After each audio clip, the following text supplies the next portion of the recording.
ఈవేళ మహారాష్ట్ర ఎన్నికలకి వెళ్ళినా ఎక్కడికి వెళ్ళినా ఏం చేసినా సరే ఈవేళ ఈ దేశంలో మోడీ గారి తర్వాత ఇంత ప్రేమ ఉన్న నాయకుడు ఎవరన్నా ఉన్నారంటే అది పవన్ కళ్యాణ్ అని చెప్పి నేను చెప్పగలుగుతా ఉన్నాను. అట్లాగే నేను నా సొంతంగా చాలామందితో మాట్లాడుతుంటే ఆ మాటల సందర్భంలో సౌత్ ఇండియా మోడీగా పవన్ కళ్యాణ్ గారిని అభివర్ణిస్తున్న అనేక మంది స్నేహితులు నా ప్రయాణంలో చాలామంది ఎదురైన సందర్భం కనపడతా ఉంది.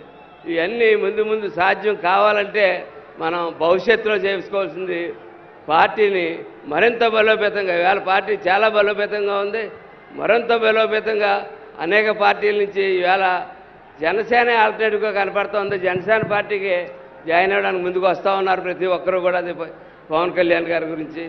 కాబట్టి పార్టీ నిర్మాణంలో ఎవరూ కూడా ఒక 21 మంది శాసనసభ్యులు, 2 ఎంపీలని, 2 ఎమ్మెల్సీలని, వీళ్ళందరినీ ఇంతమందిని తయారు చేసి ఈవేళ ఇక్కడ పెట్టారు ఆయన.